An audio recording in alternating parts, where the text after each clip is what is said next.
As we trek through more Switch 1 games on Switch 2, I was recently requested to take a look at a couple Resident Evil titles. Many people know and have covered the fact that Resident Evil's 5, 6, Rev 1, and Rev 2 can all go up to 60 FPS now because they had uncapped frame rates. But two games that can't go up to 60 are 1 and 0, which both have caps at 30 FPS, just like on other consoles. Those two games are what I was requested to take a look at. So let's dive into the world of survival horror. Here is how I've gotten Resident Evil 0 and the Resident Evil 1 remake to run on Nintendo Switch versus Nintendo Switch 2. For a brief summary, Resident Evil 0 is the HD remaster of the GameCube prequel for the series, taking Rebecca Chambers from a helicopter crash to where we find her in the original game. It's also one of the more controversial games of the series, offering a wonderful visual style but no item boxes and a weird two-character system that seems built for co-op without actual co-op. Resident Evil 1 HD Remaster, or just Remake, however, is considered by many to be the greatest remake of all time. It kept the fixed camera angles of the original game, and unlike the remakes of RE2, 3, and 4, it didn't really remove anything while just adding more to it.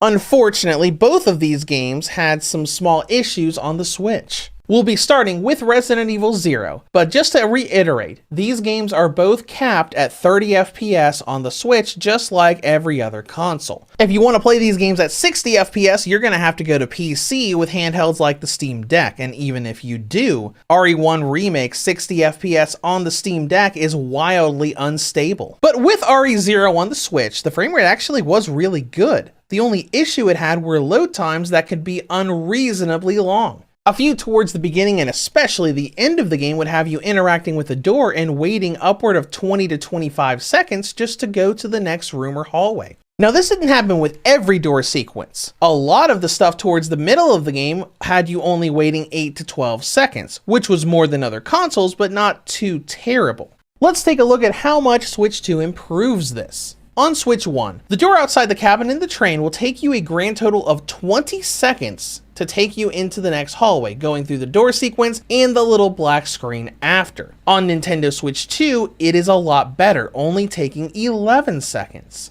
That is almost half of that absurd load sequence from Switch 1. Next, let's go into an already short loading sequence, the panel room. This door takes about 8 seconds total on Switch 1, and on Switch 2, it's the same, 8 seconds, just a moment or two after the door sequence ends. But the most important test here is actually at the very end of the game. There's a set of double doors, as you're seeing here, that go between a save room and where you fight Form 1 of the final boss, and this loading sequence takes an unbelievable 24 seconds on Switch 1, the longest loading sequence I can remember from this game on Switch.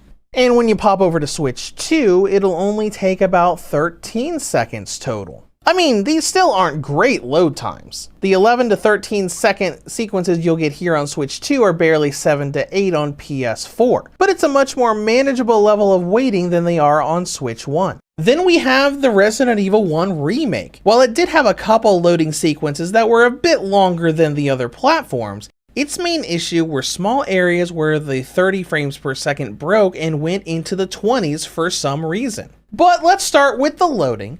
The main door sequence that could be a tad lengthy was for the first zombie hallway. On Switch 1, this sequence takes around 11 seconds total. But when we go to Switch 2, it only takes 6 seconds, loading right after the door sequence is over, right in line with how it should be. And all of the other doors that I went through in my testing were pretty much the same.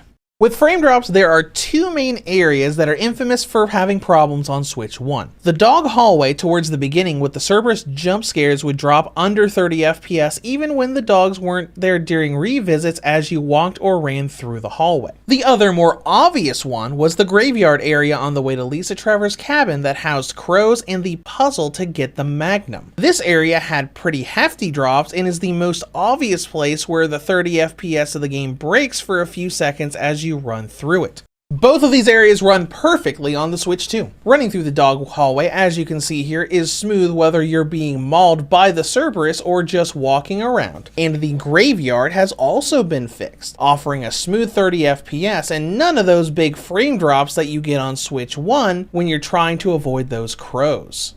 Now with all of this from both games we've seen here, The basic conclusion is that Remake is pretty much perfect now. A flawless 30 FPS and load times that are nice and short just as they should be, while Zero easily had its load times cut in half, though they're still a handful of seconds longer than what you'd get elsewhere. And considering they both played well outside of those small areas of RE1, it's not really necessary to do a side-by-side comparison. So that is all I have for you today. I'll be back soon with more Switch 1 versus Switch 2 comparisons and reviews. If you have any comments or questions, feel free to leave them below. Thank you for watching, and have a great day.